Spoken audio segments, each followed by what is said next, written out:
चिंता नहीं है कि मैं जीवित रहूं या नहीं रहूं।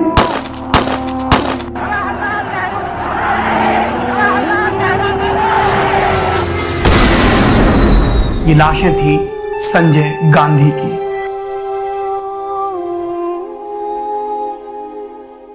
इंडियन नेशनल कांग्रेस एक ऐसा नाम जिसका भारत को आजादी दिलाने में सबसे बड़ा हाथ था। तो ब्रिटिशर्स का टाइम चल रहा था और दिन प्रतिदिन उनका जुल्म बढ़ते ही चला जा रहा था। ज्यादा टैक्स, ज्यादा पावर, सभी लोग परेशान। और तब जाकर इंडियन नेशनल कांग्रेस जन्म लेती है। साल था 28 दिसंबर 1885, जब पूरे भारत ने यह ठाना कि सभी स्टेट के लीडर्स इस पार्टी से जुड़ेंगे और एक साथ होकर लड़ेंगे। और फिर सभी को लगने लगा कि कांग्रेस ही वो जरिया है जिससे हम आजाद हो सकते हैं।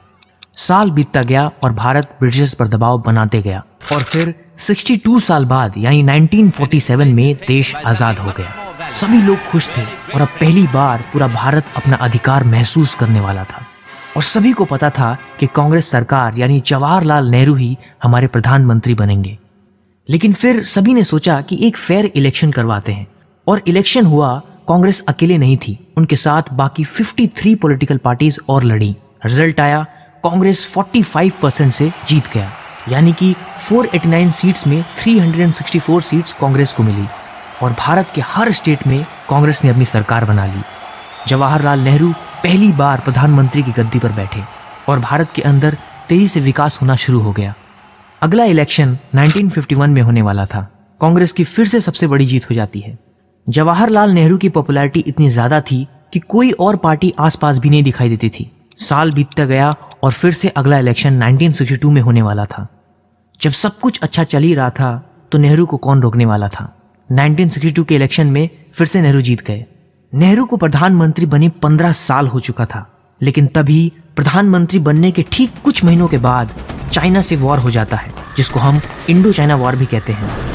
और इंडिया के हारने के बाद नेहरू की पॉपुलैरिटी गिरने लग जाती है और सभी को लगने लगता है कि अब कांग्रेस की सरकार गिरने वाली है। लेकिन नेहरू ने वॉर खत्म होने के कुछ महीनों के बाद यानी 1963 में मद्रास के सीएम कानराज को दिल्ली बुला लिए और कानराज को नेहरू ने प्रेसिडेंट बना दिए कि अब से कांग्रेस पार्टी के सारे बड़े डिसीजंस कानराज तुम लोगे। क्योंकि एक रोज जब नेहरू मद्रास अपने दौरे के लिए जाते थे तब उनकी मुलाकात पहली बार कानराज से हुई थी और कानराज ने प्रधानमंत्री को बताया था कि वो अब अपने सीएम से इस्तीफा देना चाहते हैं क्योंकि उनके राज में उनका पार्टी कमजोर हो रहा था। नेहरू को कानराज की ये बात बड़ी अचरज सी लगी कि कोई एक सीएम खुद से अपना इस्तीफा कैसे दे सकता है। तभी से नेहरू समझ गए कि पार्टी की दुविधा घड़ी में अगर कोई पार्टी को बचा सकता है तो वो कानराज ही है। कानराज दिल्ली आते हैं और अपना प्लान नेहरू को बताते हैं कि कांग्रेस पार्टी के 6 सीएम को अपना इस्तीफा देकर पार्टी वर्क पर ध्यान देना चाहिए। इससे जनता पर अच्छा संदेश जाएगा। लेकिन 1964 में जवाहरलाल नेहरू को हार्ट अटैक आ गया और वो इस दुनिया से हमेशा हमेशा के लिए चले गए। 16 साल पीएम बने रहने के बाद अब सबसे बड़ा सवाल शुरू हो चुका था कि इंडिया का अगला प्रधानमंत्री कौन होगा। और इसी के साथ कांग्रेस पार्टी बिखरना शुरू हो गई और इंटरनल पॉलिटिक्स शुरू हो गया। डिसीजन कानराज को लेना था क्योंकि वो कांग्रेस के प्रेसिडेंट थे। उनके पास 3 नाम आया, मोरारजी देसाई, नेहरू जी की बेटी इंदिरा और लाल बहादुर शास्त्री। इंदिरा ने मना कर दिया क्योंकि वो अपने पिताजी के जाने के गम में थी।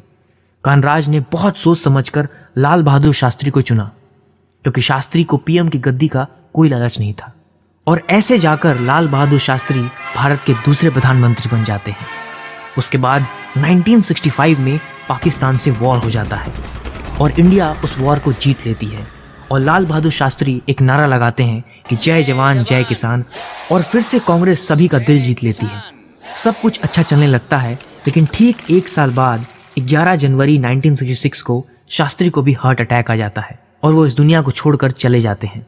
कांग्रेस फिर से उसी सवाल पर आ गई, अगला प्रधानमंत्री कौन बनेगा। सभी को लगा कि अब शायद इस बार मोरारजी देसाई हमारे प्रधानमंत्री बनेंगे, लेकिन कानराज ने इंदिरा को प्रधानमंत्री बना दिया।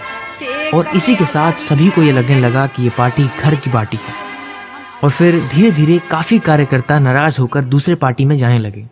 आगे चलकर किसी को नहीं पता था कि कानराज की ये चुनाव उन्हीं पर भारी पड़ सकता है। और यही हुआ। इंदिरा गांधी ने सारा डिसीजन पार्टी से बिना पूछे ही लेना शुरू कर दी। इंदिरा गांधी के डिसीजन से नाखुश होकर कानराज ने उन्हें 12 नवंबर 1969 को पार्टी से निकाल दिया। लेकिन इंदिरा हार नहीं मानती हैं और उन्होंने अपना दूसरा पार्टी बनाया, कांग्रेस आर यानी रूलिंग के नाम से उन्होंने अपना पार्टी बनाया। और वहीं दूसरी तरफ ओरिजिनल पार्टी ने नाम रखा कांग्रेस ओ। अब इलेक्शन कमीशन ने दोनों को उनका चिन्ह दे दिया। पुरानी कांग्रेस को 2 बैल से डोनेट किया जाएगा और इंदिरा की कांग्रेस को 1 गाय और 1 बछड़े से डोनेट किया जाएगा। उसके बाद पूरी कांग्रेस कमेटी को अपने में इलेक्शन हुआ। टोटल 705 मेंबर्स को 2 पार्टी में से चुनाव करना था, तो 446 मेंबर ने इंदिरा की पार्टी को चुना और सिर्फ 65 मेंबर्स ओल्ड कांग्रेस को चुनी। इसी के साथ लोगों को लगने लगा कि इंदिरा की ही कांग्रेस पार्टी ही असली पार्टी है। उसके बाद इंदिरा गांधी की पॉपुलैरिटी बढ़ने लगी जब वह गरीबी हटाओ और ग्रीन रेवोल्यूशन जैसे प्रोग्रेसिव स्टेप्स लेने लगी।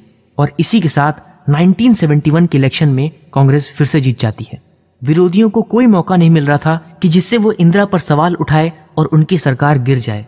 साल बीतते गया और 1975 आ चुका था, जहां पर फिर से इलेक्शन होने वाली थी। इलेक्शन के कुछ महीने पहले यानी 12 जून 1975 को इलाहाबाद कोर्ट से लोकसभा में एक चिट्ठी आती है कि 1971 के इलेक्शन में जो इंदिरा गांधी की इलेक्शन में जीत हुई थी उसमें वोटों की हेराफेरी हुई है। पूरी अपोजिशन पार्टी में हल्ला मच जाती है और वो प्रोटेस्ट करना स्टार्ट कर देती हैं कि इंदिरा को इस्तीफा दे देना चाहिए और उनको जेल में डालो। इंदिरा गांधी तुरंत सुप्रीम कोर्ट में अपील कर देती हैं। उसके बाद कुछ ही दिनों में सुप्रीम कोर्ट अपना ऑर्डर सुनाती है कि उनकी सारी सुख सुविधा छीनी जा सकती है, वो आगे वोट नहीं कर सकती और अगले 6 साल के लिए वो इलेक्शन में खड़ी नहीं हो सकती है, लेकिन अभी के लिए वो प्रधानमंत्री बनी रह सकती है। और इतने ऑर्डर्स आने के बाद ऑपोजिशन और जोरों से प्रोटेस्ट करने लगते हैं और वो स्टूडेंट्स को भड़काते हैं कि वो पुलिस की बात ना माने और पुलिस को कहा जाता है कि वो आर्मी फोर्स की बात ना माने और एक तरह से इंटरनल डिस्टर्बेंस शुरू हो जाता है। आर्टिकल 352 में लिखा गया है कि एक इमरजेंसी डिक्लेयर किया जा सकता है अगर भारत की सिक्योरिटी को धमकाया जाए, यानी अगर देश के अंदर कोई रेबेलियन शुरू हो रही है तो इमरजेंसी लग सकती है। तो 25 जून 1975 को इंदिरा गांधी एक रिटर्न नोट भेजती हैं उस वक्त के प्रेसिडेंट फखरुद्दीन अली अहमद को, ये रिक्वेस्ट करते हुए कि देश में इंटरनल इमरजेंसी डिक्लेयर कर दें। और कुछ ही घंटों के अंदर ढेरों ऑपोजिशन लीडर्स को अरेस्ट कर लिया जाता है। सरकार न्यूज़पेपर ऑफिसेस की पावर सप्लाई कट कर देती है जिससे कि न्यूज़पेपर ना प्रिंट हो सके और अगली सुबह रेडियो पर इंदिरा गांधी के द्वारा अनाउंस कराई जाती है। अब इमरजेंसी शुरू होती है 1975 से लेकर 1977 तक। लगभग 2 साल बाद यानी 23 मार्च 1977 को ऑफिशियली इमरजेंसी को हटाया जाता है। अब इमरजेंसी खुलते ही इलेक्शन होना था। सारे ऑपोजिशन पार्टीज खुलकर इंदिरा का विरोध करते हैं कि अपना फायदा करने के लिए उन्होंने 2 साल तक इमरजेंसी लगाए रखा और ऐसे ही इंदिरा गांधी इलेक्शन हार जाती हैं और 30 साल बाद पहली बार दूसरी पार्टी के मेंबर प्रधानमंत्री बनने वाले थे। मोरारजी देसाई जनता पार्टी से प्रधानमंत्री बन गए। इलेक्शन के 1 साल बाद जनवरी 1978 में इंदिरा गांधी दिमाग लगाती हैं और अपने साथियों के साथ कांग्रेस पार्टी से अलग हो जाती हैं और एक नई ऑपोजिशन पार्टी बनाती हैं जिसका नाम रहता है कांग्रेस आई यानी कांग्रेस इंदिरा। 1980 में इलेक्शन होता है और इंदिरा गांधी के इस स्ट्रेटेजी से कांग्रेस आई जीत जाती है और इसी के साथ इंदिरा गांधी फिर से प्रधानमंत्री बन जाती हैं। फिर से सब कुछ अच्छा चलने लगता है, लेकिन अचानक से कुछ सिख कम्युनिटी को इंडिया के अंदर हिंदू मेजॉरिटी होने के चलते पार्शियलिटी फील होने लगती है और वो डिमांड करते हैं कि वो अपना नेशन खालिस्तान बनाना चाहते हैं। लेकिन इंदिरा गांधी इन सब को डिनाई कर देती हैं और उसके बाद इंदिरा गांधी को थ्रेट्स मिलना शुरू हो जाती है। 30 अक्टूबर 1984 को वो एक स्पीच देती हैं और इसी के अगले दिन 31 अक्टूबर 1984 को उनके 2 बॉडीगार्ड्स बींत सिंह और सतवंत सिंह उन पर गोली चलाकर 33 बुलेट से उनकी हत्या कर देते हैं। कांग्रेस को अब फिर से एक प्रधानमंत्री की तलाश शुरू हो जाती है और इंदिरा गांधी के बेटे राजीव गांधी को 1984 में प्रधानमंत्री बना दिया जाता है। यंग और इनएक्सपीरियंस राजीव गांधी को प्रधानमंत्री बनाने के बाद कांग्रेस के फ्यूचर पे टैग लग जाता है कि अब ये कांग्रेस वो कांग्रेस नहीं है जो 1885 में बनी थी, बल्कि ये इंदिरा गांधी की कांग्रेस है जिसमें अब उनके बच्चे ही इसको आगे बढ़ाएंगे। राजीव गांधी के प्रधानमंत्री बनने के बाद श्रीलंका के अंदर लोगों के बीच जंग शुरू हो जाती है। एक हिंदू तमिल लिट्टे नाम से ऑर्गेनाइजेशन श्रीलंका में चलाई जाती है जिसमें तमिल माइनॉरिटी होने के कारण अपना एक इंडिपेंडेंट स्टेट बनाना चाहते हैं और इसी बात से वो श्रीलंका की सरकार से युद्ध करते रहते हैं। कुछ सालों के बाद श्रीलंकन सरकार भारत के आर्मी फोर्स से मदद मांगती है। राजीव गांधी के प्रधानमंत्री बनने के ठीक 3 साल बाद यानी 29 जुलाई 1987 को एक शांति का समझौता होता है। समझौते की शाम श्रीलंकन नेवी उन पर हमला कर देती है। श्रीलंकन तमिल के लोग राजीव गांधी से नफरत करने लगते हैं। उसके बाद राजीव गांधी 2 हेलीकॉप्टर श्रीलंका भेजती है और लिट्टे ऑर्गेनाइजेशन के लीडर प्रभाकरन को भारत मिलने बुलाती है। राजीव गांधी प्रभाकरन को कहते हैं कि मैं तुम्हारे साथ हूं, लेकिन प्रभाकरन के अंदर का गुस्सा किसी को नहीं पता था। प्रभाकरन 4 लोगों की टीम बनाकर चेन्नई भेजता है।